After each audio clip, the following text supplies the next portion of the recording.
lista que termina, ¿no? Sino que hay muchas otras cosas que podríamos plantearnos, porque en la tarea de conseguir los problemas que se enfrentan eh, no acaban. Los seres humanos siempre inventamos problemas o situaciones. Por ejemplo, en el tiempo de crisis que estamos viviendo, eh, también se van a presentar otros aspectos y también eh, se va a necesitar de consejeros, de psicólogos para tratar post pandemia, ¿no? Eso, no sé qué dice, por ejemplo, Carlos, con respecto a eso, ¿no? Él, que es psicólogo hoy día, creo que para la época que estamos viviendo, los psicólogos van a estar pues bien ocupados, ¿no? Van a, van a evitar lidiar con tanta gente ahí, ¿no? Sí, Carlos, dime. Oh, no, no es Carlos. ¿Quién estaba ahí? Hay un audio que está encendido. Ya. Y no hay ninguna participación. Bueno, lo dejamos ahí. Bien.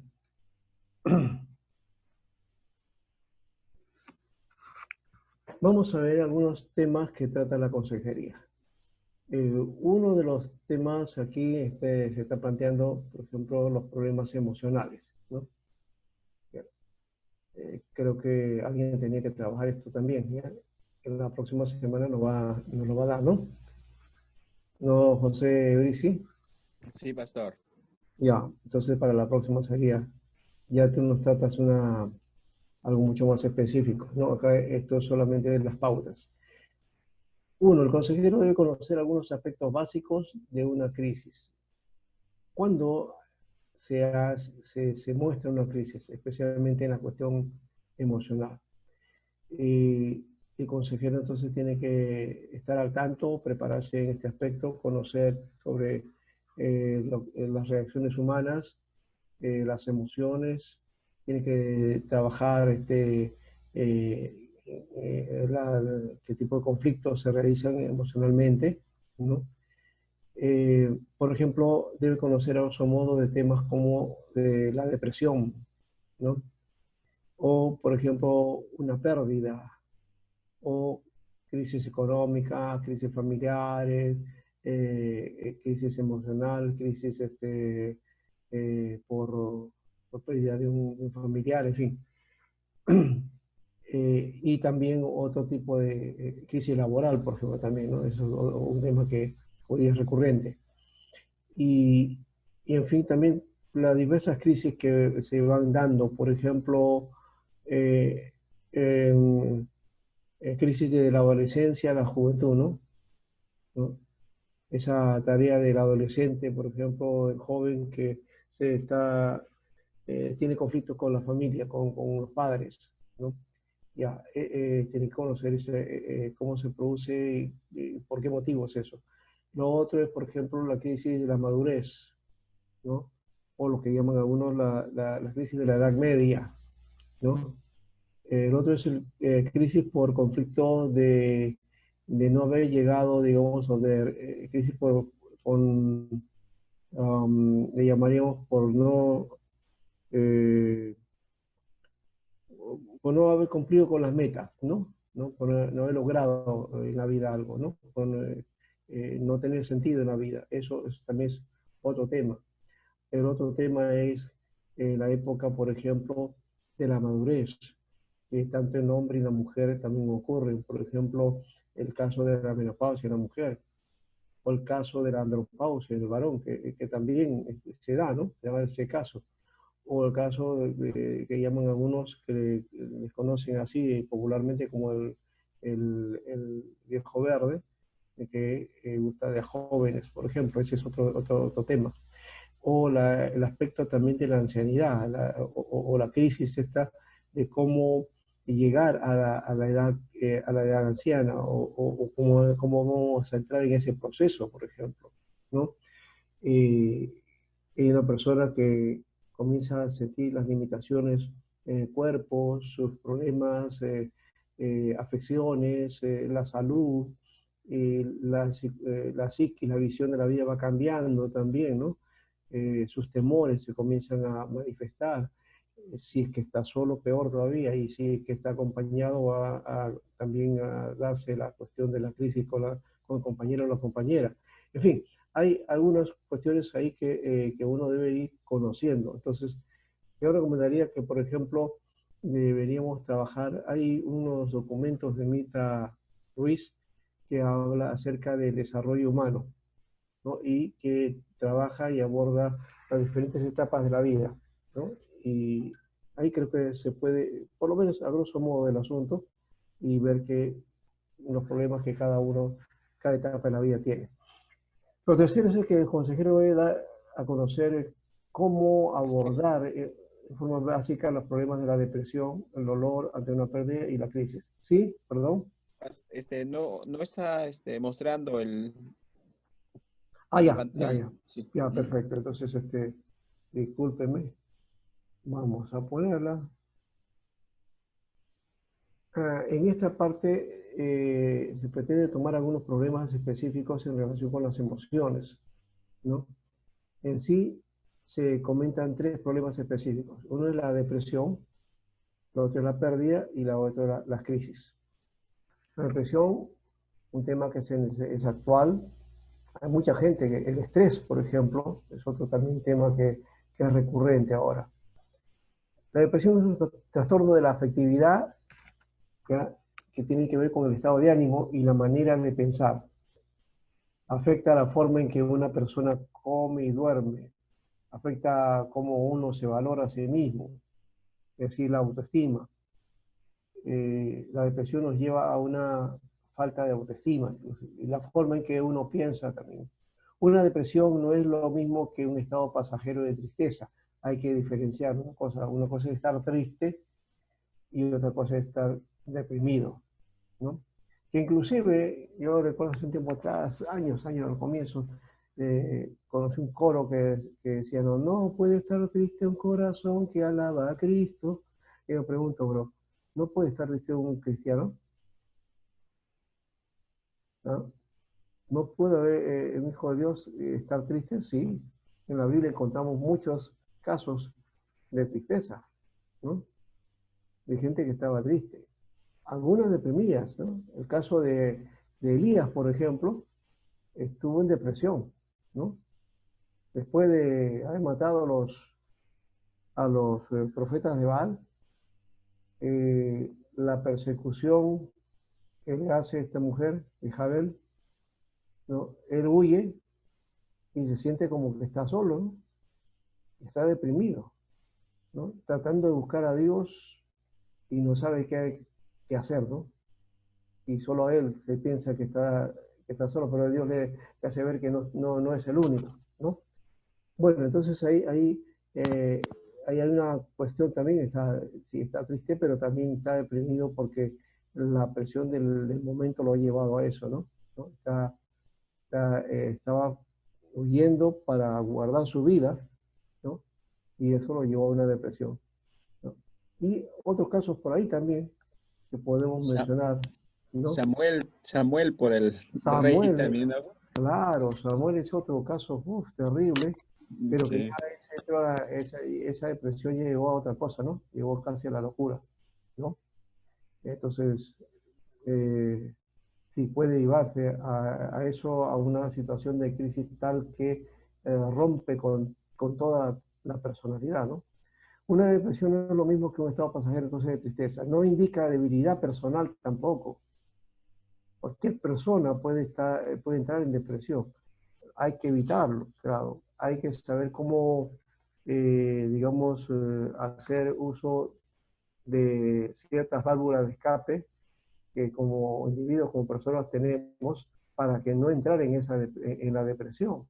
Y eso también depende de los temperamentos, ¿no? Depende de la forma en que nosotros somos y cómo enfrentamos las situaciones, ¿no? Ah, mientras no sea un caso clínico, ¿no? Cuando decía el caso clínico, ahí sí la cosa se hace mucho más conflictiva. No es una condición de la cual uno pueda liberarse por voluntad propia. Las personas que padecen de un trastorno depresivo no pueden decir simplemente, ya basta, me voy a poner bien y se acabó, ¿no? No se trata de esa idea. Uno piensa así, no, ya, entonces, ósate, haz esto, haz lo otro, paséate, anda con amigos, ahí ya se te va a quitar la depresión. No, no siempre es así. Sin tratamiento, los síntomas pueden durar semanas, meses, hasta años. Sin embargo, la mayoría de las personas que padecen de depresión pueden mejorar con un tratamiento adecuado. Entonces ahí el profesional, la persona que está guiando, va a ser muy útil para el tratamiento y también para salir de esa situación. ¿Mm? La depresión entonces no sale de la noche a la mañana, no es una cuestión así, ¿no? Como este, se sonar los dedos y se acabó. No cambia así nomás. La pérdida, por otro lado, ¿ya? Es también, como ya dijimos en un momento, eh, todos hemos pasado por una pérdida y de alguna manera pasaremos por una pérdida, ¿no? Y también la pérdida nos puede llevar a la depresión también, es cierto, y eso es válido y hay que saber cómo manejar ese aspecto, ¿ya? Podemos perder un pariente, un familiar, un hijo, un padre, esposa, esposo, en fin, propiedades, ¿no? En fin, lo que tangible o intangible, ¿no? Peor de todo es, claro, lo que más afecta quizás es perder a un familiar, ¿no? Y el caso de los adolescentes y jóvenes, tanto como adultos, no hay excepción, ¿no? De hecho, hay un tipo de pérdida que es poco considerada y es el quebrantamiento de una relación amorosa, por ejemplo. La pérdida de un familiar o un ser querido. O sea, la pérdida por emociones, por sentimientos, por la afinidad familiar es muy doloroso, cualquiera que sea la etapa, ¿no? Y yo recuerdo, por ejemplo, el caso que me afectó en parte, así mi esposa me dice eso, que yo amaba más a mi papá que a mi mamá. Pero yo perdí a mi papá a los 13 años, cuando yo tenía 13 años. Y entré en un momento difícil, muy difícil. Y yo recuerdo que ese año estaba estudiando en Lima, nos habíamos trasladado a Miraflores, y ese año lo perdí. Me jalé, fui jalado en el colegio. Y eso pasó al siguiente año, me fui a otro colegio, ¿ya? Y el caso es que también ocurrió, o sea, no me solucionaba el asunto porque se ahondó y casi pierdo también otra vez ese año, ¿no? Felizmente al final lo recuperé, felizmente, ¿ya? Y luego ya pasé esa etapa y salí adelante. Pero sí, me causó una situación bastante penosa y que fue un proceso bastante largo o difícil para mí. Bueno, eso sé de ese aspecto también cuando se pierde una hija, cuando se pierde a otro familiar, en fin, siempre hay un quebrantamiento y un dolor.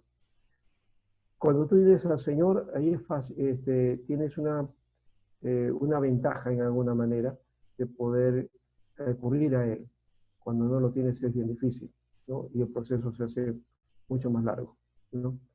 Pero así es el asunto, uno puede ir desarrollando y creciendo. Miré un muchacho a los 13 años para su padre y en pleno desarrollo y cómo enfrentar la situación, ¿no? Cómo hacer. Ahora, eh, eso me llevó quizás a desarrollar o madurar mucho más rápido, ¿no? Pero también, o sea, mm, desarrollar en el sentido de avanzar en cuanto a mi proceso, pero también con ciertos quebrantamientos, ¿no? Y al final el Señor, cuando ya tenía 21 años, Él me acogió y entonces la situación cambió, ¿no? Bueno, entonces, ese es un lado. El otro también es la relación amorosa. ¿Quién no ha pasado por una decepción amorosa? ¿No? Que no lo hayan aceptado, que no haya sido la persona o que uno por algún motivo no ha sabido cómo tratar con la persona, en fin, o la perdió al final, o que estuvieron en un proceso de enamorado, de novio y luego no se termina o se culmina el matrimonio. Eso también quiebra a una persona, ¿no? Bueno, aquí entonces se habla de eso, de ese aspecto, de cómo aconsejar medio dolor, tratando la pérdida que nos causa más dolor de todas, que es la muerte de un ser querido, ¿no? Que ya hemos mencionado. Es bien doloroso eso, pero estamos ahí para levantarnos, ¿no? Y como dijera una hermana que hace poco perdió a eh, su hermano, que justamente tuvimos que asistirlos a ellos. Me pasó algo interesante, una experiencia muy especial en ese tiempo, en esta etapa de la pandemia y de la cuarentena. ¿Saben qué me ocurrió? Eh, un, yo tuve que atender, bueno, una hermana que estaba atendiendo, creo que ya conté de alguna manera, bueno, una hermana que había alcanzado toda una familia para el Señor y los estaba discipulando, estudiando, entonces ella me decía, bueno, quiero que sean bautizados. Y en un momento estábamos pensando en hacer eso también, y, pero luego el proceso como que digamos, eh, fue algo intempestivo esta situación, ¿no? Que vino que tuvieron que traer al hermano que estaba con cáncer, de pronto él había aceptado al Señor, pero estaba con cáncer y, y eso más o menos de la cuarentena. Lo trajeron a Lima, estuvo siendo tratado, a ver cómo sacar adelante esta situación, pero los médicos al final dieron que no había nada que hacer, ya esto había avanzado y lo único que había que esperar era que él iba a morir. En ese lapso de tiempo, mientras estaba así, entonces decía, bueno, él ha aceptado al Señor y a insistencia de la hermana dice, bueno, hay que bautizarlo. Pero ahora, ¿qué pastor quiere bautizar ahora? ¿Quién quiere ir a hacer bautizo ahora? No había nadie, ¿no? Bueno, me encargué del asunto para ver cómo hacer. Y ahí, entonces dije, bueno, sé que hay formas que se están haciendo, hoy día se están haciendo matrimonios virtuales o por internet, se están haciendo otro tipo de cosas, cultos por internet, Santa Cena por internet, entonces, ¿por qué no hacemos un bautizo también de esta manera? ¿No? Entonces, acordé con la familia, ¿ya? Eh, este, especialmente con la que estaba más madura en este aspecto y también por medio de ella, entonces regué al asunto y entonces lo bautizamos, ¿no? Bautizamos al enfermo. Él había estado con convulsiones, con dolores, con dificultades, todo eso, pero después del bautismo, calmado, se calmó, ¿no? Y lo curioso del caso es que pasó creo que una semana más o menos, en que estaba tranquilo, miraba, veía a sus hermanas, luego se descansaba de nuevo, y no duró más de una semana y se fue, partió. Creo que el bautizo lo hice un miércoles en la mañana, y él se fue la siguiente semana, el día lunes, ¿no? Eh, bueno, hicimos también un- una reunión virtual, ¿no? Con la familia, con ellos, y haciendo el velorio, ¿no? Esa parte y luego la pregunta redonda después. Y hace unos días los llamé y les digo, bueno, ¿cómo está? Me dice, bueno, la vida continúa, pues me dice, no, o sea, ya hemos pasado de esta etapa de dolor que todavía queda, la pérdida de los hermanos, pero hay que seguir adelante, la vida continúa. Y eso creo que es un buen remedio, y no porque eso no significa que no lo quieran o no lo han querido al hermano, ¿no? Simplemente porque hay una etapa, y claro, todavía está fresco, son creo 3 semanas creo este asunto, o un mes, pero todavía es fresco. De todas maneras, un creyente no puede quedarse ahí, no hay que seguir adelante, hay que seguir adelante. El dolor puede estar ahí dentro, la pérdida, el saber que está ahí, eso va a quedar en el recuerdo, en la retina, va a aparecer en sueños, eso ocurre, pero ya estamos siendo saneados, ya Dios, estamos en nuestras tareas, en nuestras situaciones, cada uno, y eso hace que nos animemos. Y en memoria de nuestras familias, pues seguir adelante, ¿no?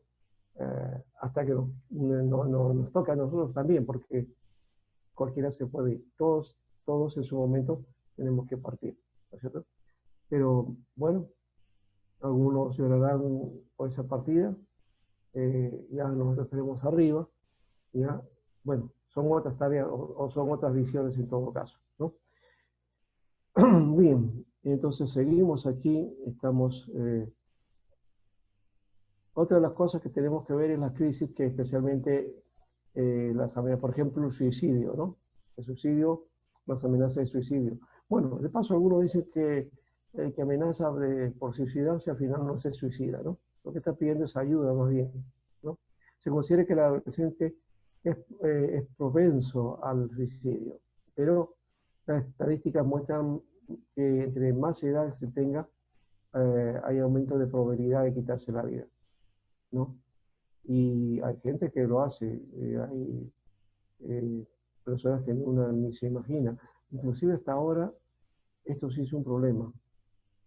No tengo aquí, algunos artículos yo los tengo guardados, pero el caso es que en Estados Unidos, en Brasil y en otros casos, y en el mismo Europa, ha habido casos de pastores que se han suicidado. ¿Mm? En Brasil, por ejemplo, el que fue presidente, creo, de la Asamblea de Dios, se suicidó, ¿no? Uno de los presidentes, o sea, no sé cómo se llama ni en qué época fue presidente de la Asamblea de Dios. Este, hay casos entonces eh, que lo llevan a esto, que ahora están sucediendo. Rick Barrett también, su hijo se suicidó, ¿no? Tuvo que llevar esa carga. Ministro, también pastor. Así que tengamos cuidado al tratar de difundir la idea de que la adolescencia es una población en riesgo de suicidio, ya que esto puede convertirse en algo que pueda darse. ¿No? No es solamente ahí también se da en otras etapas de la vida. Y hay otros problemas emocionales como la soledad, ¿no? La ansiedad, la persona que es ansiosa también, ¿no? Eso es, oye, hay que saber cómo tratar con una persona también y la paciencia que uno tiene, porque a veces ni paciencia soporta una situación como esa. El estrés, por ejemplo, también.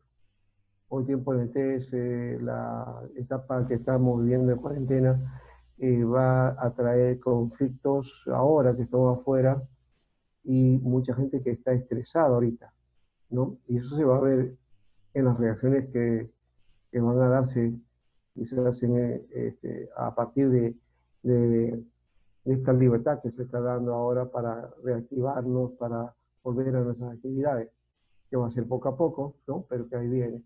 Yo creo que inclusive hay situaciones como esta, vi ahora el caso de un predicador, Dante Hebel, hablando él, pues que la iglesia no obedecer a lo que Egipto está imponiendo, ¿no? Hace un paralelo entre Egipto y lo que están imponiendo en Estados Unidos de no reunirse, ¿no? De no hacer reuniones. Y directamente hace él ver como que están coartando a la iglesia y coartando para adorar a Dios. Entonces, está impidiendo adorar a Dios. Y de alguna manera está provocando estrés, está provocando conflicto, está provocando ira. Pastor, un líder no debe tomar esa actitud. Tenemos que tener mucha calma, mucho cuidado. Más allá de si tenemos la razón o no acerca de eso. ¿Por qué? Porque no hay una persecución, pues como la que se está mencionando, ¿no? No hay una persecución directa por la iglesia. Podría parecer una cosa así indirectamente. El asunto es que este tipo de virus eh, y cualquier enfermedad pues no perdona a nadie, ¿no? No distingue nada. Y entonces vamos a ser afectados nosotros también. No solamente la iglesia está siendo afectada, el teatro, el cine, los conciertos, las reuniones en grupos grandes, inclusive también los grandes centros comerciales ahora se tienen que limitar. No se puede tomar este asunto de ir y de una manera así libre salir y unos a otros a atropellarse. Eso no se puede hacer en este tiempo. Pero esta situación en realidad causa estrés, pues, causa conflicto, ¿ya? Bueno, la autoestima también inadecuada, ¿no? Algunos que tienen como digamos, una falta de autoestima y otros una sobreestimación, ¿no? De su vida, ¿no? ¿Ya? El sentimiento de culpa también es otro, que también es terrible, ¿no? El caso, por ejemplo, que conozco de una persona que perdió a su esposo justamente por este asunto del coronavirus. Él estaba bien y a los 3 días que se puso mal, lo internaron, lo llamaron, dijeron, bueno, hay que internarlo. Y 2, 3 días murió. Y su esposa ahora tiene un sentimiento de culpa, ¿no? ¿Por qué? Porque lo llevaron al hospital, no debían haberlo llevado allá, porque ahí murió, qué cosa le habrán hecho. No pudo, dice, mi esposo lo vi, lo entregué sano y me lo traen, ¿en qué? Le dan siempre una cajita, ¿no? Y no tuvo tiempo ni para despedirse, ¿no? Entonces ese sentimiento de culpa, no me despedí, no sé, y estaba ahí en eso, ¿no? Y encima ella también estaba con el padecimiento del COVID, ¿no? En fin, es ese tiempo de crisis que está haciéndose, se está provocando en esta etapa de nuestra vida. Están eh, los, los conflictos que se dan a partir de esta situación son para caso de estudio, ¿no? Ah, bien, espero que no haya conflicto con el audio. Si ustedes me están escuchando o no, vamos a ver. ¿Ya? Seguimos entonces. José dice que no se escucha bien. Ya. Seguimos a ver. Vamos a otro aspecto también del asunto. También encontramos nosotros que hay eh, estas cuestiones se deben abordar, ¿no? Para su investigación. Y bueno, hay que estar preparados para enfrentar esta situación. Y uno tiene que conocer esto. Pero como ya les dije, este, la experiencia hace digamos, la habilidad, la capacidad. Cuando tú estás tratando, si al comienzo no lo haces bien, bueno, te ayudas con el pastor o con el que sea mayor que conozca estas cosas y te guíe para cómo ayudar a otros. Luego ya poco a poco, entonces vas a ir ganando experiencia y vas a tener la capacidad para poder enfrentar y tomar los casos también. Problemas familiares, el consejero debe tomar en forma general algunos de los problemas familiares más comunes, ¿no? Se buscarán alternativas de acción ante dichos problemas, uh, problemas en la familia que en algunos casos han existido siempre o que los hemos encontrado y que, bueno, cuando niño quizás nos lo ocultaban, pero ya uno en un momento dado de la vida se encuentra con una situación. Al convivir diario con nuestros hermanos, padres, parejas, etc., genera problemas en virtud de las diferencias que hay entre los miembros de esta. Por ejemplo, ¿qué hacer en una familia, por ejemplo, ¿no? Que un joven, ¿no?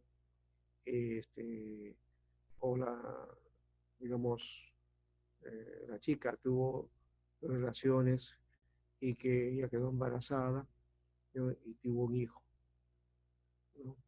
Y bueno, viene un amigo que la va acompañando, ayudándola, y luego se casa con ella y le da el apellido al niño. Pero al niño le ocultan y que hacen creer que él es el papá y no le dicen la verdad, ¿no? ¿Ustedes creen que cuando sepa de la verdad, cómo se va a poner ese muchacho? ¿No? Y también hay que ver en qué momento lo dice, ¿no? Pero ocultar una situación como esa, sí, puede traer problemas. Y el caso que le estoy contando es real. Es uno de los tantos que hay, que son muy parecidos, y las reacciones son diversas. Algunos muchachos se rebelan, se ponen terribles. Otros se ponen ensimismados, ¿no? Otros quedan ahí y simplemente comienzan a reaccionar para con el padre o con la madre, ¿no?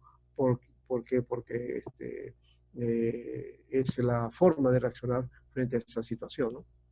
Bien, ahí está pues los problemas de rebeldía de los hijos hacia los padres, el manejo de la disciplina de parte de estos últimos hacia sus hijos, son comunes en la etapa de adolescencia, ¿no? Esto se agrava con el hecho de que ya pocos tenemos una familia normal, en el sentido de que se tenía una familia, ¿no? Por lo que nosotros como sociedad hemos asumido como familia. Hoy se ha abierto la propuesta y hay diversas formas de familia que han aceptado dentro de la sociedad.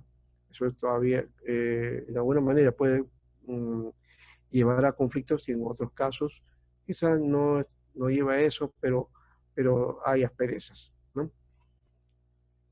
En este tiempo, lo normal es que las personas tengan un hogar disfuncional. La mayoría, hoy día no vamos a encontrar muchos casos de familias funcionales o en todo caso cuando estamos hablando de eso, de familias que vienen de padre y madre y con los hijos venidos de ese matrimonio, ¿no? Ahora lo disfuncional es que hay madres solteras, hay padres divorciados, muchachos y muchachas con padrastros, familias mixtas y en algunos casos también parejas de homosexuales o lesbianas que adoptan o crían niños, ¿no? En algunas partes del mundo, ¿no? Todavía en el Perú creo que no se da este caso, o por ahí hay alguno, posiblemente que se escape. De hecho, las personas que tienen aún a sus padres juntos en la adolescencia pueden considerarse sumamente bendecidos, debido a que son la excepción y no la regla, como lo fue en algún día en el pasado, ¿no? Los días más es extraño ver eso, ¿no? Lo otro es lo más recurrente.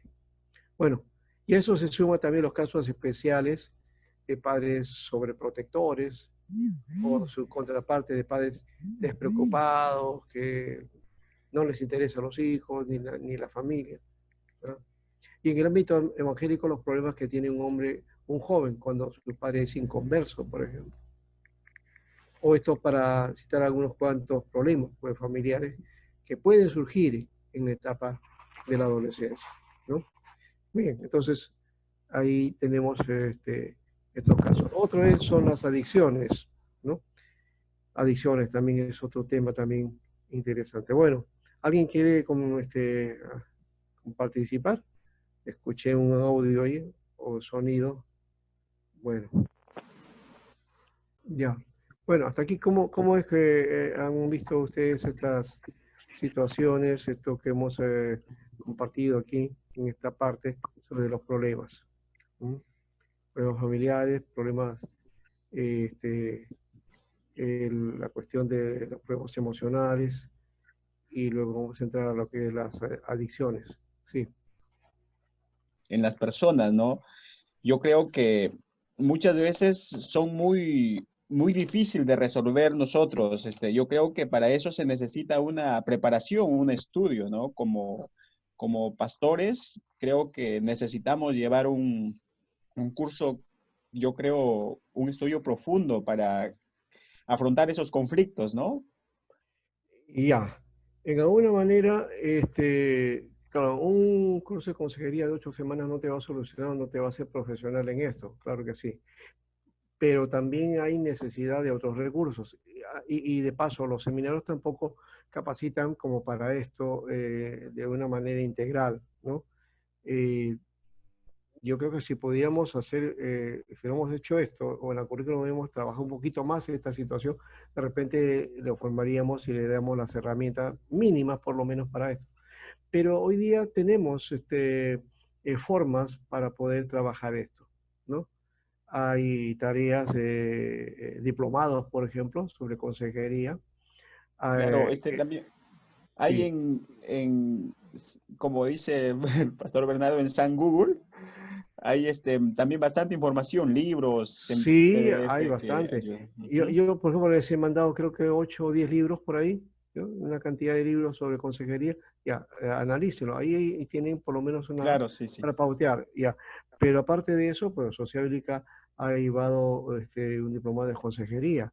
El Seminario Evangélico de Lima también en su momento también ha estado haciendo cursos y diplomados de consejería especializada, ¿no? Hay una institución que se dedica a específicamente al trabajo de consejería, que es SCONFA, Scompe es la escuela de comunicación, creo que algo así, sobre la familia, pero trabaja todo lo que es área de conflictos, situaciones, crisis y cómo abordar, ¿no? Desde el plano de la consejería pastoral y psicológica, ¿no? Entonces, son 2 años de estudio, 2 años específicos, todo solamente para esto, ¿no? Para esta tarea. Entonces ahí ya sale pues con ciertas herramientas, con las herramientas adecuadas para eso, ¿no? Porque se han dedicado a esa especialidad, ¿ya?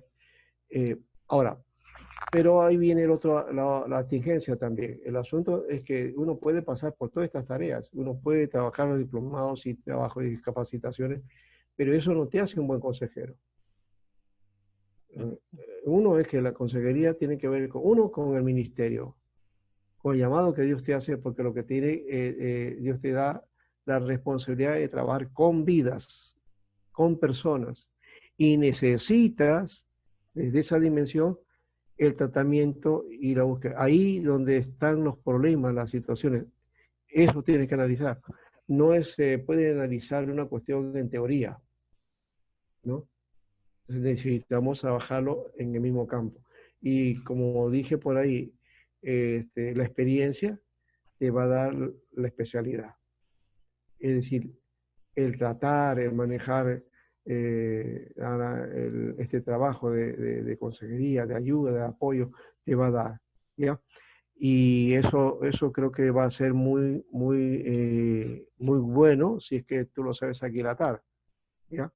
Y al Claro. final cuando estés en consejería, hay dos formas, hay dos cosas como uno puede ver la consejería. Una es que la ves como una imposición, como un dolor, y entonces me estás aconsejando y te presionas, ¿no? Y cuando sales de ahí, sales presionado, completamente estresado, ¿no? Cuidado que eso no está muy bien. Cuando tú más bien en una consejería sales aliviado, sales gozoso, sales que en lo que has aportado, has ayudado al otro, has dado una solución o por lo menos has pauteado en la oración, en las respuestas, de cómo sea, eso te anima y tú continúas haciendo tu tarea y no te va, y tú cuando vas a tu casa no vas a tener ninguna cuestión que te afecte a ti mismo, ¿no? Entonces tienes que saber cómo tomar esa situación, ¿no? ¿Cómo estás en el estado tú también? Tu estado espiritual, tu estado emocional, tu psiquis, todo eso también, para poder tratar a otro. Tengo que estar por lo menos saneado o por lo menos con conocimiento de causa, porque si no, entonces se me va a hacer toda una cuestión y en vez de ayudar, eh, te voy a provocar una crisis y me voy a provocar una crisis a mí mismo. Entonces no me va a servir, ¿no?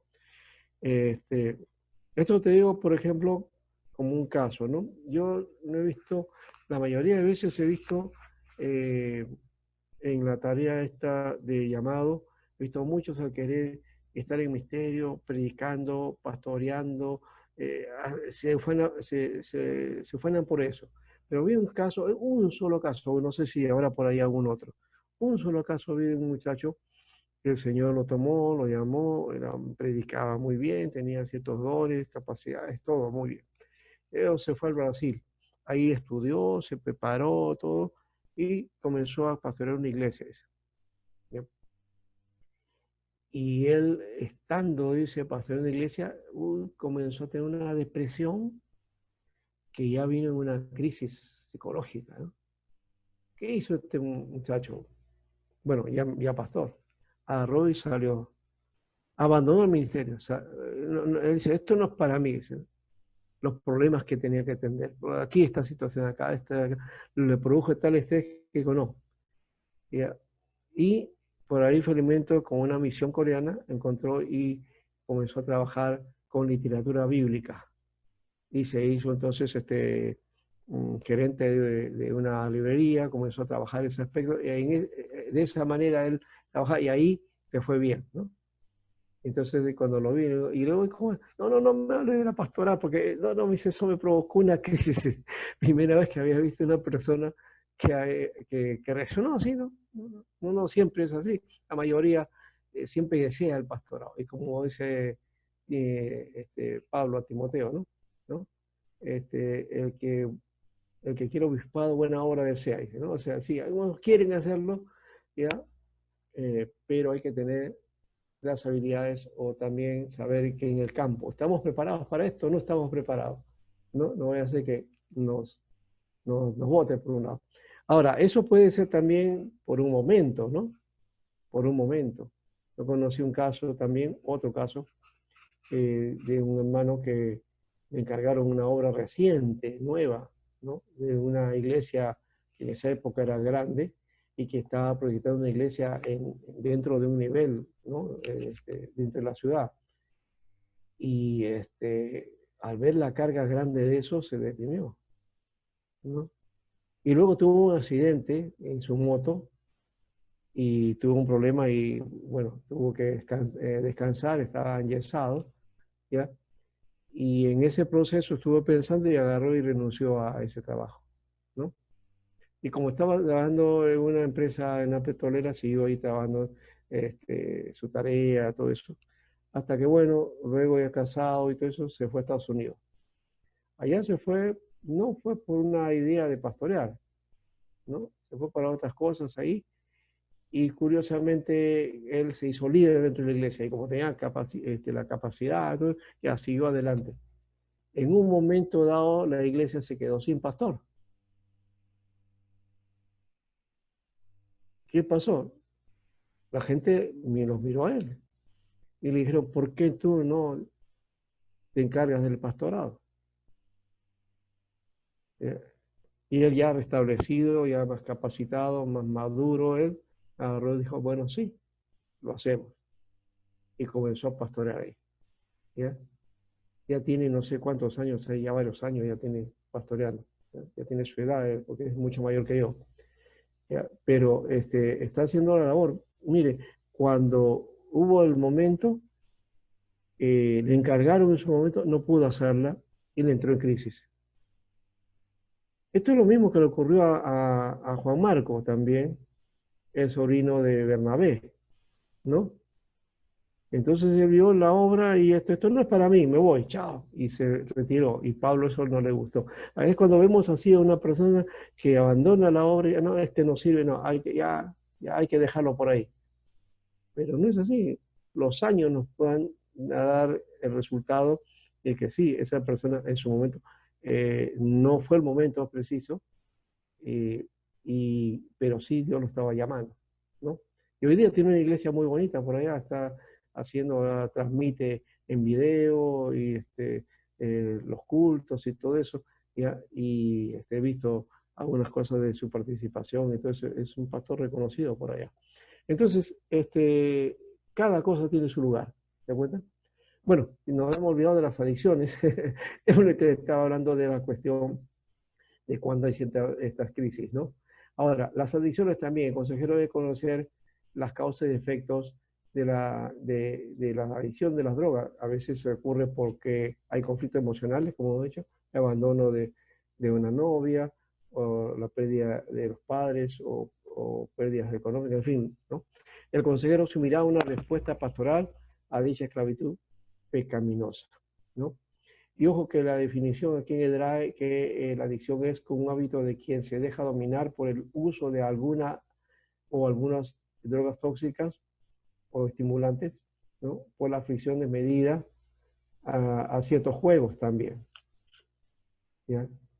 Hoy día, generalmente los estimulantes son los que más llaman la atención, pero cuando se trata de juegos, ya hoy día la ludopatía se está mostrando como un caso clínico y muy fuerte, ¿no? Un tiempo atrás me acuerdo que se había hecho estudios acerca de eso. Hoy día ya no se habla mucho, ¿no? Pero es muy fuerte estas situaciones, ¿ya? Ahora, no solamente las drogas también que son legales o ilegales, sino los juegos que causan adicción y hay gente adicta a la comida, por ejemplo, también. O sea, no necesariamente al juego, a la comida, al trabajo, a los placeres sexuales, a la relación entre muchas que podrían citarse, ¿no? Entonces, esto lleva pues a ciertos desarreglos, ¿no? De la conducta humana, ¿no? Que entonces se crean en dependencia, ¿no? Ya, hay que tener ese cuidado. Lo que podríamos preguntarnos es ¿toda adopción es pecado? Bueno, en una manera es cierto que toda adquisición es pecado porque nos estamos sujetando o dejándonos dominar por algo, ¿no? Ahora, la definición es hábito de quien se deja dominar, ¿no? Es la idea también, ¿no? Hábito de quien se deja dominar. Entonces, esto se refiere a una esclavitud y toda esclavitud es pecado.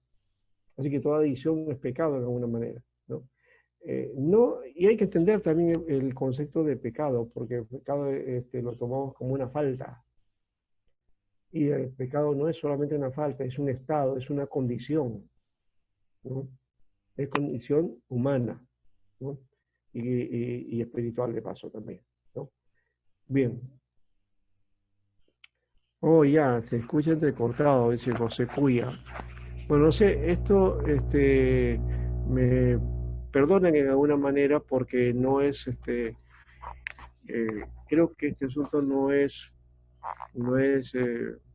desde aquí, ni tampoco creo que la recesión tampoco tiene la culpa. Eh, Ayer me parece que ha sido, si ayer y hoy día han estado los técnicos de Movistar haciendo unos arreglos, está en la cuadra y nos han malogrado un poquito, me parece, la señal. ¿Ya? Entonces ahí viene la situación. Yo he estado mirando eso, que hay un conflicto con esta situación. Entonces discúlpeme porque creo que es ese aspecto y vamos a tener que llamar para que mejoren esta situación, porque en toda la cuadra he estado horas de horas haciendo algunos cambios, parece, y ahí han comenzado a fallar, no solamente en este caso, sino en otra situación, ¿no? Que me he dado cuenta por ahí. Así que disculpen por esa falla, esperamos que no se dé para la siguiente, ¿no?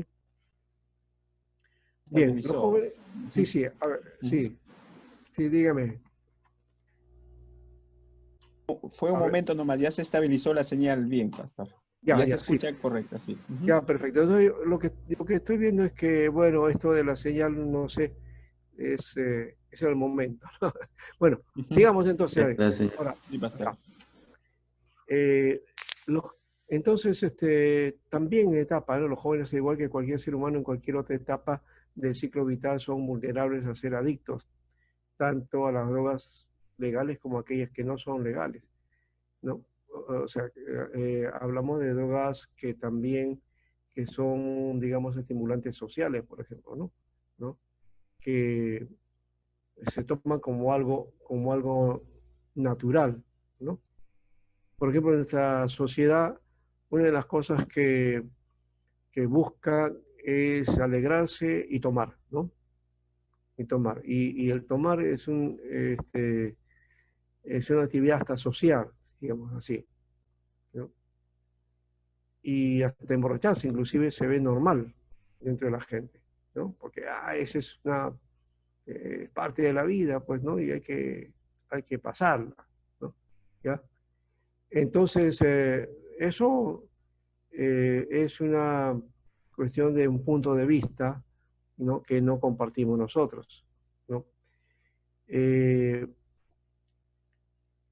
Hay entonces estimulantes que se aceptan dentro de la sociedad, pero que no hacen bien, ¿no? Y en otros casos también hay algunas cosas que ni son, digamos, legales ni ilegales, pasan por cosas normales, pero que cuando extremamos ya se convierte también en un estimulante que puede manejar o controlar nuestra vida, ¿no? Eso hay que tener mucho cuidado. Eh, Ahora, entre los jóvenes lo que hay es la búsqueda de identidad, ¿no?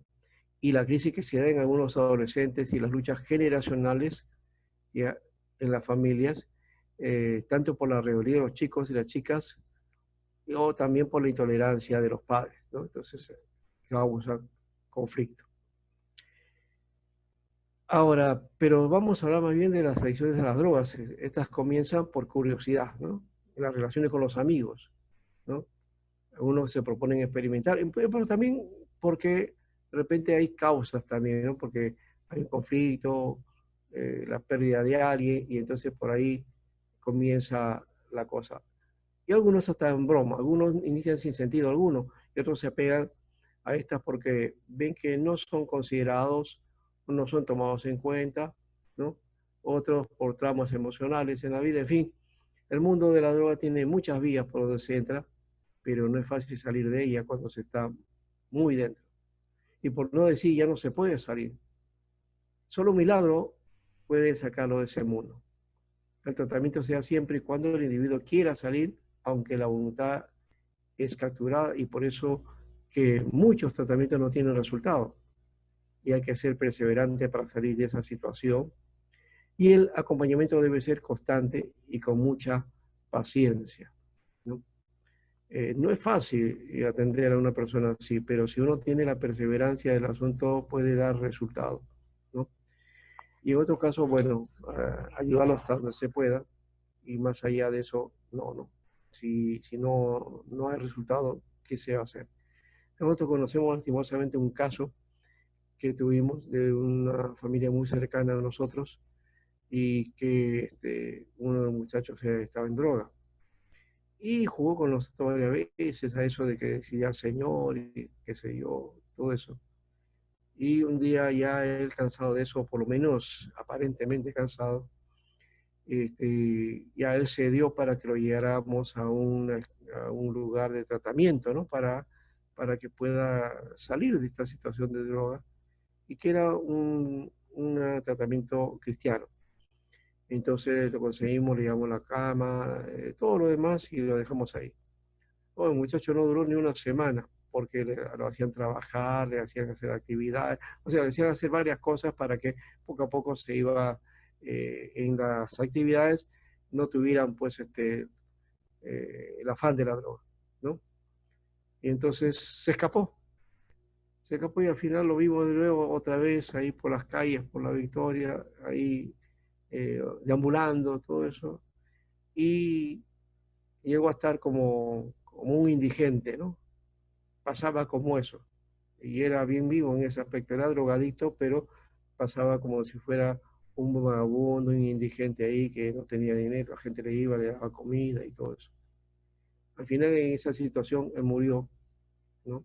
No pudo salir de la situación de la droga, ¿no? Pero en fin, hubo ayuda, su familia lo ayudó, nosotros lo ayudamos, tratamos de hacer todo lo posible, pero él es el que tenía que tomar la decisión final, ¿no? Y no fue así. Bueno, este, eh, ya hemos dicho entonces que las drogas, el alcohol, el tabaco son aceptados, pero es mucho más probable que los jóvenes en nuestras congregaciones hayan tomado una bebida alcohólica que haya consumido marihuana, o cocaína, o crack, o éxtasis, o cualquier otra droga prohibida, ¿no? El alcohol está ahora ahí, el tabaco o el cigarro un poco ya está en retirada, en parte, aunque hay gente que consume, ¿no? Y que fuma, ¿no? Y que no puede salir de esa situación, ¿no? Bueno, también está la adicción a la pornografía, es otro caso, eso sí es fuerte, ¿no? Eh, Pornografía en diferentes formas, ¿no? Y hoy día, por ejemplo, también se puede trabajar esta idea dentro de las redes, hay mucho de eso, y hoy día puede uno encontrar fácilmente ese tipo de cosas, ¿no? Eh, y las redes se dan para esa situación, ¿no? Esa es la nueva forma eh, de entrar a vicios y situaciones ahí, eh, porque hay pues estímulos para eso. Por otro lado, vamos a ver los trastornos alimenticios. Creo que a esta parte vamos a terminar, y la próxima semana continuamos. Los trastornos alimenticios. Un consejero debe conocer los problemas de la bulimia, por ejemplo, y la anorexia. ¿Qué es la bulimia? ¿Qué es la anorexia? Tenemos que conocerlas, ¿no? No son lo mismo, pero es esa provocación por la no comida, ¿no? Y lo otro es el arrojo de comida, que comes y arrojas, ¿no? Y igual que algunas otras medidas para enfrentar estos problemas se debe asumir también. El consejero conocerá brevemente dos nuevas trastornos alimenticios que se han descubierto. Ahí está la vigorexia y la ortorexia también. Vivimos entonces, por un lado, en una cultura de culto al cuerpo, ¿no? Al feeling, ¿no? A lo que es el spilling, lo estético, ¿no? Hoy día esto es algo que está muy pegado entre los jóvenes, ¿no? Jovencitas y jóvenes también que hacen uso inclusive de quirófano para retocarse y verse un poco mejor, ¿no? Ir al gimnasio, sacar el cuerpo, la mujer tener su cuerpo, digamos, de una manera, ¿no? Que pueda ser, digamos, aceptable para todos, ¿no? Eso se ha proyectado, ¿por qué? Porque hay una visión de lo estético, ¿no? Sobre el cuerpo. Las mujeres se ven afectadas por la imagen femenina que proyectan los concursos de belleza, los medios de comunicación, ¿no? Hoy día se piensa la mujer que debe tener 90, 60, 90, ¿no? Pues el tipo de canon de belleza, ¿no? Que se impone en la cultura, ¿no? Si ustedes, por ejemplo, se van a dar cuenta, se van a la Edad Media o tanto a la época del Renacimiento, ¿cómo eran las pinturas? Ahí vamos a encontrar a mujeres regordetas, ¿no? ¿No? Pero esa era la forma de expresar, porque ese era el estilo que se tenía. Hoy día no, ahora son famélicas, ¿no? Así que ser físicamente perfecto se ha convertido casi en una exigencia. Es una meta impuesta por los nuevos patrones en los que la apariencia se muestra como sinónimo de válido de éxito, de felicidad, inclusive hasta de salud, ¿no? Y así viene entonces la bulimia y la anorexia, ¿no? Que muchas veces cobra resultados funestos, ¿no? Hay gente que ha llegado a una condición que físicamente queda deprimida, ¿no? Y se ve de una manera, o sea, totalmente contraria a lo que querían o pretendían tener, ¿no? Y entonces hay un descuido total y básicamente hasta se ven hasta los huesos y los ojos medio salidos. Es una cosa bastante triste. Los trastornos alimentarios, bulimia y anorexia son las alteraciones más comunes de la conducta en el acto de comer. Aunque se refiere al acto de comer, no tiene relación directa con la comida. O sea, porque se supone que aquí hay que tomar un aspecto. Hay que tener cultura de comer y de alimentarse. Creo que en esto no hay un control en nuestra sociedad y tampoco dentro de la comunidad eclesial tampoco tenemos ese cuidado, ¿no? Más bien en la comunidad eclesial se provoca comer mucho y abundancia. Creo que se debe tener mucho cuidado con eso. Y la cuestión de la comida tiene que ver con alimentarse. Y ahí creo que yo siempre pondero el acto o las acciones que tiene esta iglesia que nosotros llamamos secta, pero que son los adventistas. Ellos sí tienen dentro de su tarea de iglesia, de formación y de discipulado, el cuidado de la alimentación. ¿Cómo alimentarse? ¿Cómo tratarse? O sea, a cada familia, a cada persona que viene y que se va discipulando, entonces también parte de eso es su control, su cuidado alimenticio, ¿no? En la iglesia no hacemos eso, ¿no? Más bien decimos, bueno, si puedo comer abundantemente, entonces gracias Señor por esto. Y si está, Señor, le decimos, Señor cura, limpia todo lo que sea contaminación, grasa, lo que sea, ¿no? Y en fin. Así que, por otro lado, este aspecto de estas enfermedades de trastorno alimentario, su raíz está en el miedo a vivir y a crecer, ¿no? Las señales son más claras de esta enfermedad que se descubren a través de el rechazo a mantener el peso corporal por edad y talla, lo que ocasiona una pérdida importante de peso, ¿no? Y está lo otro, el temor intenso a engordar, ¿no? La alteración de la imagen del cuerpo en la que la persona se ve o se siente gorda a pesar de estar muy delgada. La presencia de amenorrea en las mujeres, que es la ausencia de al menos 3 ciclos menstruales consecutivos. Por este motivo, la presencia de atracones recurrentes en los que la persona siente que pierde el control sobre la comida, ¿no? Y también la aplicación de conductas compensatorias, siempre peligrosas, como son los vómitos o el abuso de laxantes o diuréticos, ¿no? También el excesivo ejercicio físico. Hay que hacer ejercicio, pero tampoco no ir al extremo. También los ayunos y la ingesta de diversos fármacos adelgazantes. La obsesión por el cuerpo y comida está siempre presente y determina las alteraciones en la conducta. Hay que tener en cuenta que el paciente suele no tener conciencia de la enfermedad y no está interesado en curarse, no sincera sus síntomas y no cumple con las prescripciones médicas, ¿no? Bueno, de no tratarse, entonces se puede morir a causa de esta enfermedad. Sí, ha habido gente que muere por esta situación y puede agravar su estado de salud, ¿no? Chicas que podrán estar entre 50 kilos, promedio 55, 60, que lleguen a 38, a 30, ¿no? Es increíble que llegue por eso. Bueno, esto los lleva a problemas en el colegio, en el trabajo, en la familia, en la sociedad. Pierde su estima y viene el deterioro de la personalidad, ¿no? No logran entonces la independencia ni la autosuficiencia, sino que no van a tener una inserción social adecuada tampoco, porque más bien se disocian, ¿no? Ya no salen también. ¿Por qué? Porque han entrado en una situación de retroceso. Ahora, la Biblia, por otro lado, nos habla de la mayordomía del cuerpo y es necesario que el cristiano cuide su salud y también su apariencia, ¿no? En virtud de que somos templo del Espíritu Santo. Pero tampoco hemos dicho hay que exagerar y dejarnos llevar por la tendencia del tiempo, ¿no? Pero una cosa es la mayordomía, entonces el cuerpo que nos demanda a Dios en su palabra, y otra muy diferente, la búsqueda de la perfección estética, ¿no?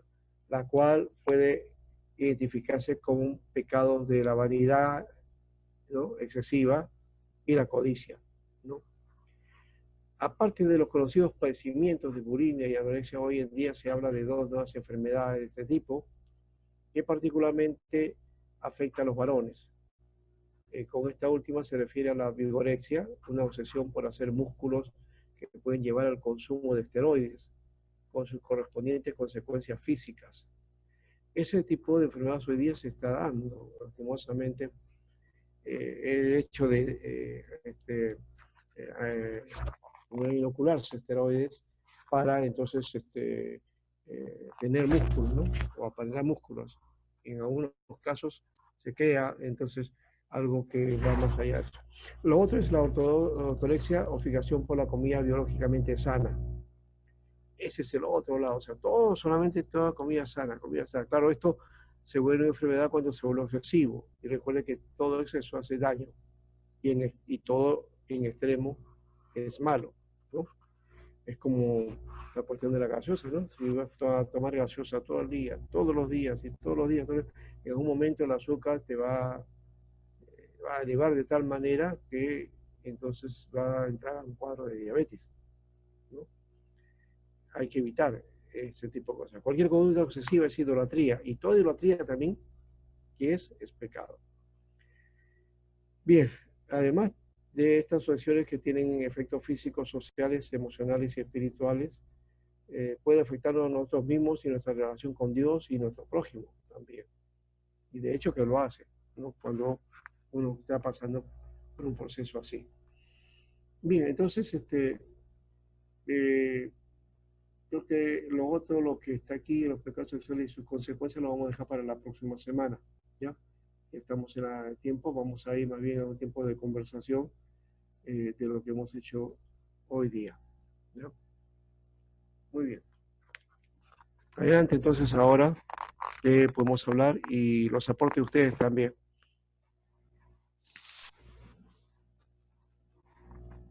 Eh, bueno, pastor, es muy, bueno, viendo en el tema generalmente, ¿no? En parte del consejo pastoral y el consejero, ¿no? Ya. Es muy importante, o sea, el consejero, como usted mencionó, ¿no? Inspirar confianza y inspirar confianza, ¿no? Sí, y eso Y, tiene que ser, esa confianza debe ser natural, no fabricada, no elaborada. Eso tiene que ser en el proceso de las relaciones. Las relaciones humanas ocurre eso. ¿No?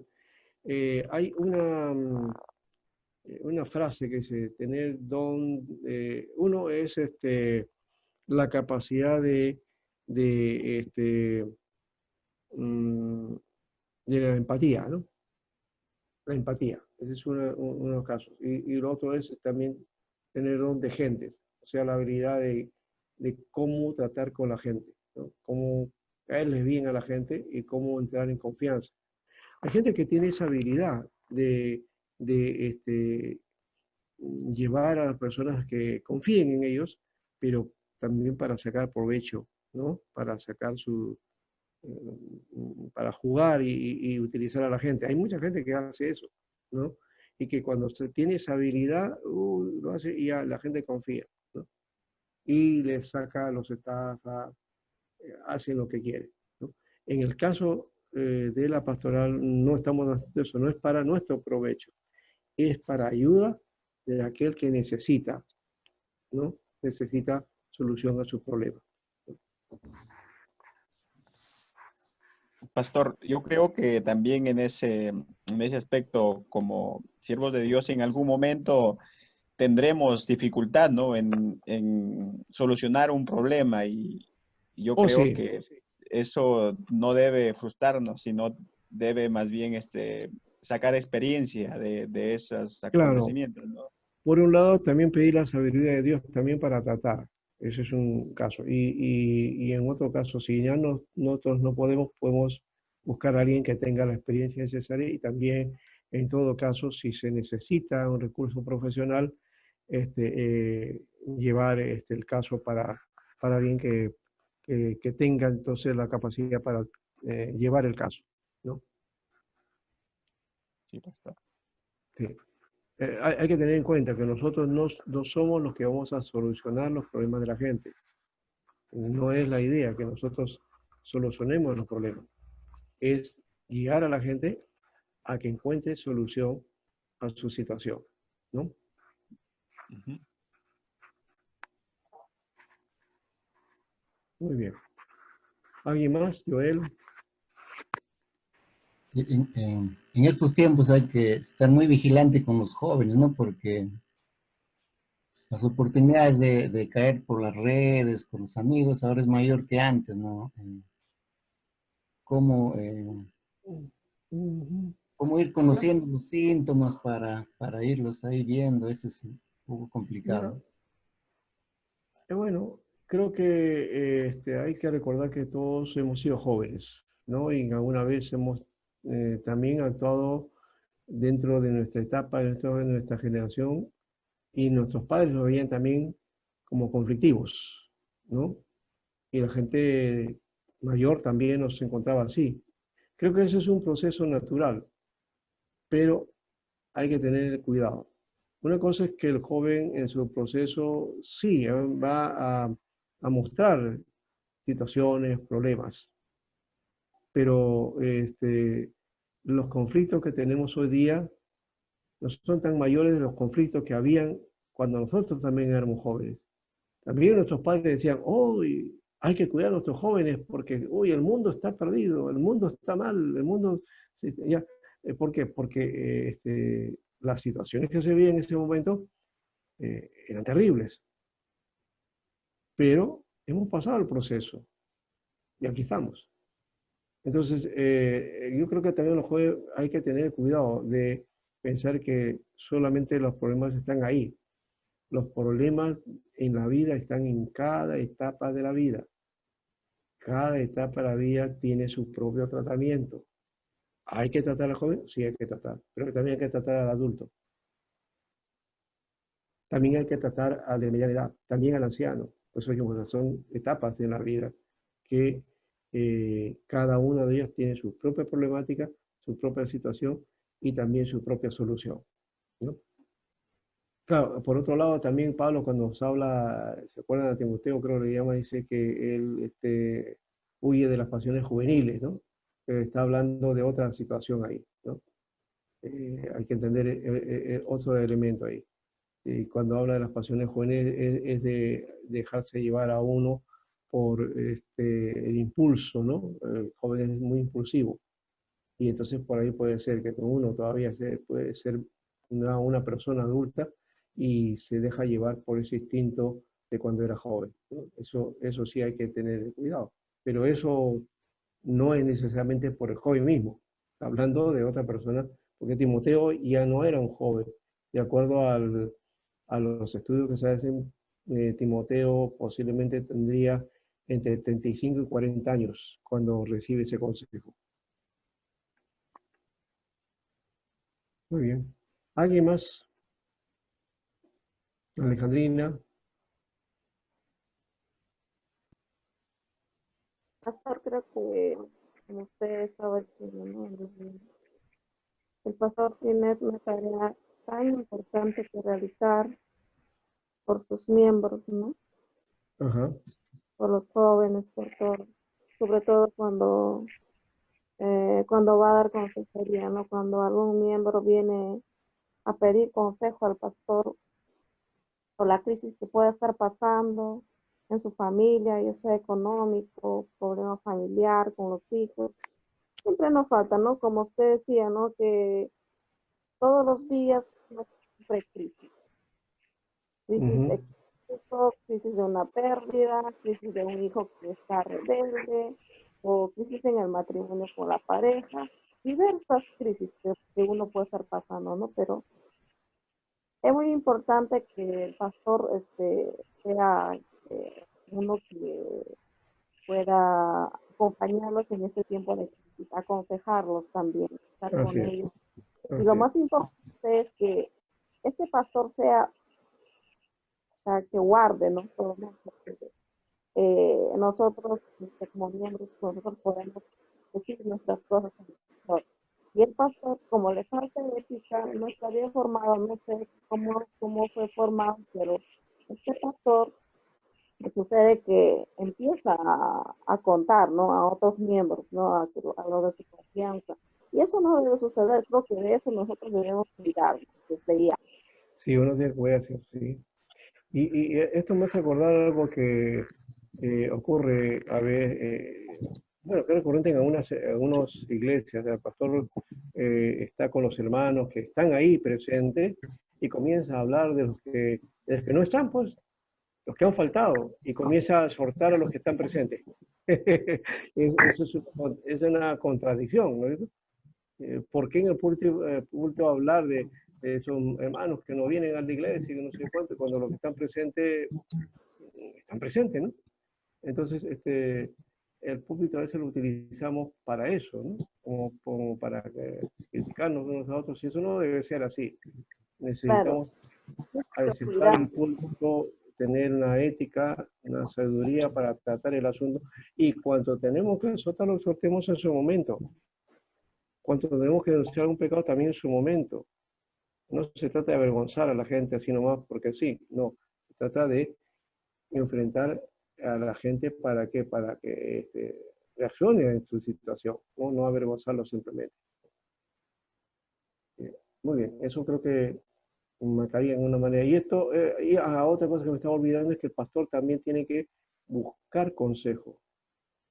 Bueno, eso lo tenemos que ver al final, de repente, no sé, en el ministerio, todos necesitamos de consejo, todos necesitamos de un apoyo, todos necesitamos de alguien de confianza, ¿no?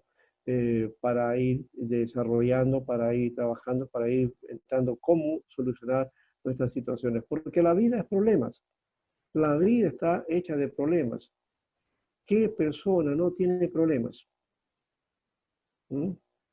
A ver, búsqueme a alguien que no tenga problemas, le damos un premio. No ¿Cómo? vamos a encontrar a nadie. Todos los seres humanos tenemos problemas. Pasamos por la etapa de problemas. Pero es que la vida es así. Pero también no hay que ser negativo. La vida no es solamente problemas. La vida tiene sus subidas y sus bajadas, ¿no? Sus momentos de alegría y sus momentos de tristeza. O sea que no es el hecho de que me pasa un problema y luego viene otro problema y viene otro problema. No, ese es cuando vemos la vida de forma negativa, ¿no?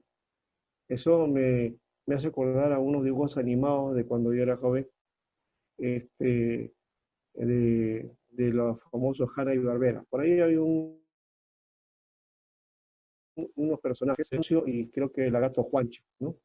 Y no me acuerdo si era Leoncio o el otro, Pistón, que era una especie de, bueno, no recuerdo ahorita exactamente, pero había un personaje que era todo lastimero, todo era triste, todo era dolor, todo era ese, oh, y era una cosa tremenda, ¿no? O sea, a veces hay una exageración. No, hay personas que creen que todos los problemas del mundo los tienen ellos nada más, ¿no? Esa es una actitud, como llama, de victimización, ¿no?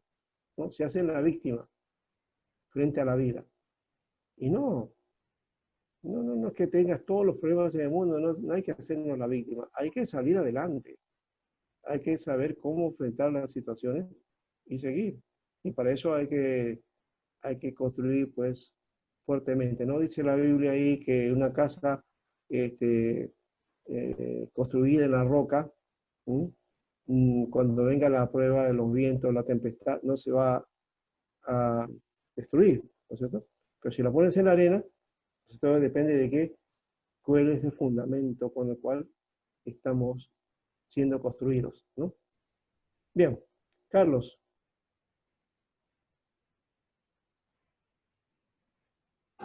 Sí, pastor, tal vez recordar lo que usted dijo, ¿no? Eso estaba en mi mente, para ya decirlo como parte final. José Brisi preguntaba hace un momento, ¿cómo nosotros podemos capacitarnos en estos temas que son complejos en realidad, ¿no? No son simples. Sí, sí, sí. Es simple entender la teoría, pero cuando estamos frente a una persona, a un hermano, Ajá, sí, una es verdad. específica, se nos hace difícil. Entonces, yo creo que también, como dice José Brisi, la literatura nos va a ayudar bastante. Es importante que nosotros tengamos esa disciplina de no quedarnos con que Dios va a darnos una idea y vamos a hacer las cosas, ¿no? Sino que hay que capacitarnos, hay que ver la forma de sobrellevar esto a través del conocimiento humano también. Pero algo importante que usted señalaba, ¿no? Está en mi mente, es esto de que nosotros como futuros pastores, nosotros también como futuros teólogos o futuros guías de mucha gente dentro de nuestras congregaciones, es que también pasemos un proceso de ayuda, no nosotros como ayudantes, sino como ayudados. Y eso depende mucho que tengamos una relación de confianza con un pastor, con alguien que sea un mentor en nuestra congregación, ¿no? Creo que todos nosotros tenemos situaciones personales que necesitamos trabajar y ese mismo trabajo que venimos recibiendo, que vamos trabajando de manera espiritual, pastoral, con nuestro pastor, lo vamos a replicar con mucha gente que viene a nuestra oficina pastoral, si así queremos llamarlo, ¿no? En nuestro trabajo, cuando salimos a misiones, vamos a sentarnos con alguien y no vamos a tener ese espacio de repente de estar pensando qué hacer y necesitamos recordar lo que han hecho con nosotros. Entonces, como decía una frase de la filosofía griega, nadie da lo que no tiene. Así que nosotros vamos a dar mucho cuando hemos recibido también este tipo de actividad con nosotros. Yo creo que eso es un desafío porque si yo preguntara a todos, ¿quién de aquí está recibiendo una pastoral personal con un pastor? Yo creo que nadie va a decir yo. No. Entonces, ahí está el desafío, porque nos estamos formando dentro de un tema que vamos a realizar, pero eso no se está realizando en nosotros actualmente. Entonces, parece utópico, ¿no? Entonces, ahí es quebrar esa situación y a partir de entonces nosotros buscar la ayuda para que en un momento determinado, muy a pesar de la bibliografía que tengamos, muy a pesar de repente llevar diplomados o cursos, es que tengamos una experiencia personal de ayuda con nuestro pastor, ¿no? Sí, y esa parte creo, no sé, es una inquietud que yo siempre he tenido, porque generalmente si no hay, a menos que un pastor de una manera específica haga una tarea de esta con algún mentor, como mentor, ¿no? De alguien y que lo vaya discipulando, ayudando, no se da esto en las iglesias de forma recurrente, ¿no? O como un proceso normal de pastores que tienen la experiencia, que ya más o menos han recorrido y que puedan ayudar a otro que está haciendo sus inicios, ¿no? Y que le pueda dar las pautas. Hay muchas veces el celo, más bien, ¿no? De que puedan serruchar el piso. Ese es el otro lado también, que piensa que no. Y por otro lado, este síndrome que ocurre, y que espero no nos ocurra a ustedes, que están casi en el último año, yo he visto ese síndrome bien terrible, del síndrome de los estudiantes, cuando ya están en el último año, ya se creen que saben todo, y que ya nada les puede decir nada. Y entonces esa misma actitud tienen frente a su congregación, a su pastor. Y entonces en vez de ser solución, van ahí y salen siendo problemas, ¿no? Y el pastor, bueno, entonces para no hacerse problema, los deja a un lado, no los deja predicar, no los da actividad, no le da nada. ¿Por qué? Porque piensa que el otro le puede causar dificultades. Bueno, de una u otra manera eso creo que se debe romper y más bien considerar eso como un proceso y quizás también, bueno, ya no lo hemos hecho así, pero ha habido un tiempo que pedíamos, por ejemplo, al pastor cómo era su tarea o el trabajo que estaba realizando en su iglesia, ¿no? Después que venía de vacaciones, veía entonces una carta, un documento que podía decirnos cómo era el asunto. Pero eso era una cosa mínima. En realidad debería haber esto que tú estás diciendo, Carlos, sería como un seguimiento, pero como una cuestión que se dé como una cuestión rutinaria dentro de la iglesia, ¿no? Entonces, alguien envió a una persona para que se prepare para el ministerio, entonces también, ya cuando esté con él en la iglesia, entonces darle esas pautas, esa confianza de poder, entonces darle todas las herramientas que puedan ser útiles para este nuevo ministro, ¿no? Que finalmente eso va a servir para bien para la iglesia, ¿no? Y bien para el pastor. Si lo sabe canalizar bien, todos van a beneficiarse de esto, ¿no? Y va a tener su fruto. Entonces, ahí creo que hay un vacío todavía. Esto le digo que no ocurre, no ocurre. Si se da, es mínimo por ahí. Pero busquemos, pues, en todo caso, ¿no? En nuestras iglesias, en donde están ahí, pueden buscar y decir, pastor, aquí estoy ya, y ponerle a su cargo. Y también cuando necesitan un consejo, ahí pidan el consejo necesario. Y ahí crear la confianza, ¿no? Poco a poco, ¿ya? Para poder entonces trabajar este asunto, ¿ya? Y esperamos, pues, que ninguno salga aprovechándose de ese espacio, sino que realmente respete el espacio del pastor, del ministro, y que sinceramente quiera formarse para el ministerio y para que Dios lo utilice en el lugar que lo envíe después. ¿Correcto? Para eso creo este asunto también, ¿no? Porque todos necesitamos de consejo, todos necesitamos de una ayuda, de un apoyo. No nacemos sabiendo todo, ¿ya? Y el que crea que sabe, pues no sabe. Necesitamos entonces ayudarnos en ese aspecto. Bueno, lo poco que podemos hacer... Sí. Para resaltar, ¿no? Algo que me gustó, una frase que dijo Carlos: primero tenemos que ser aconsejados para poder aconsejar. Sí. Algo muy importante, ¿no? Sí. Esto es, o sea, uno tiene que ser, digamos, someterse al liderazgo, al pastorado. Y estamos en esa parte también, de trabajar este aspecto que necesitamos también la ayuda, necesitamos el apoyo. Y un consejo es bueno, más si es de una autoridad que está bajo tu cobertura, o mejor dicho, que está cubriéndote a ti, ¿no es cierto? Entonces, esa confianza se debe dar. Bien. Dejamos aquí ahora sí, ¿ya? Y José, la próxima semana, pues no te olvides, lo hemos dejado porque Sí, pastor. pero la próxima de todas maneras, y Alejandrina, Sí, sí. la siguiente, ¿ya? Ya, pastor, muchas gracias. Ya, y ahí estamos. Muy bien, ya nos hemos pasado el tiempo. Ahora sí nos vamos. Bueno, ¿Ya?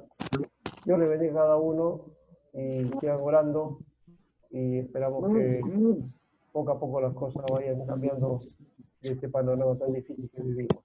¿Ven? Dios le bendiga entonces. ¿Ya? Hasta pronto. Gracias. Ya, Nos vemos. hasta luego. Gracias por Chao, buenas noches. Buenas noches. Buenas noches.